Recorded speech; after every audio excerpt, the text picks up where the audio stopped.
Hi everybody, this is Alyce-Kay Reckelhaus and I'm from Threshold of Hineni. Uh, Part of the reason why you're staring at a picture of me instead of seeing me actually talking to you is because I'm sitting here in my pajamas. I actually work all night on Friday and Saturday nights teaching kids in China. It's so much fun. And I wasn't able to sleep, so I thought I'd get up and share with you about my journal. That's probably part of the reason why I can't sleep, is because I'm so excited about this. Anyway, you don't have to look at my face the whole time. We're going to be looking just at this one page, so I thought I would also have a little thing that I can flip from one picture to another on the other side here, so that hopefully you don't just get bored of looking at all these dots, but it may be too much for me to try to coordinate. And we may just stick on to one of the covers, but I've got the 12 covers here, and maybe you'll see them a little bit at a time. Anyway, what I want to talk to you about right now is the summary page for the year. And that's the first page in the whole journal, but you're not even going to do anything on it until December 31st or even January 1st of 2020. The reason that I have it at the beginning is because I have a couple of purposes for this besides just guiding us through the year and helping us in our spiritual journey. I also want it to be a record. I want it to be a record for us so that we can go back and look at it and see what God did in our life in this year. And it's really important to have a summary of that, which is hard for me. So one of the things that I'm working on this week, not this week, this year, probably the rest of my life, but I'm going to drag you guys along with me on it for 2019, is I'm trying to learn to distill things down to just a sentence or two, or in this case for the year, a couple paragraphs maybe. The reason that I think that it's so important to summarize a year is because we can get so overwhelmed with the trees that we don't see the forest anymore, to use a popular cliche. A number of years ago, in 2001 actually, I had had a couple of really intense years where the Lord was just teaching me so much and doing so much in my life. I actually wrote in like 20 different journals in those 2 years. And I realized at one point, I don't even know what's happened because there's just been so much.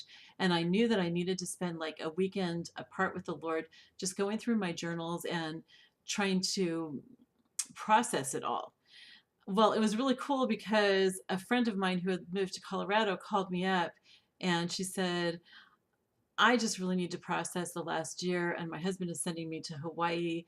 Would you like to go? All you have to pay for is your uh, flight. And I was like, yeah, because I was saving my pennies for a weekend at a fairly local hotel. So we went, and it was right after 9/11 had happened. And so we were able to minister to people in Hawaii too, just by bringing them business, because obviously people weren't flying very much at that point. So it was just a really good time, and it really helped me to go through that process. And I don't ever want to get to the place again where I have so much to go through it that it takes a whole week to process it. So I want to every year work on distilling the year down to what did God teach me? What did he do in my life in this year? So I've given us a page for that. And at the end of the year, we'll go through this and talk about how to do it. But basically what you're going to do is you're going to take each month's summary. And you know what, we may as well go ahead and go to that page. So the next page, we'll talk about the index later, but the first page of each month has a hymn, which we'll talk about in a different video, but it has a monthly summary. And it's the same thing. Last day of the month or the first day of the next month, sometime after the end of the month, you're going to go through, read through the pages that you've written for that month, and you're going to summarize or say, what was the main thing that God did in my life, or what was the main lesson, or what was the biggest miracle that I saw.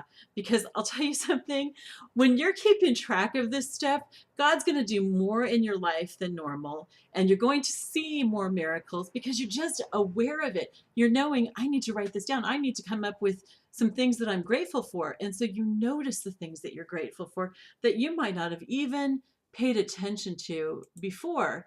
And so doing that summary, I think, is just a fantastic idea. I think that it will really help us. Let's see how it works this year.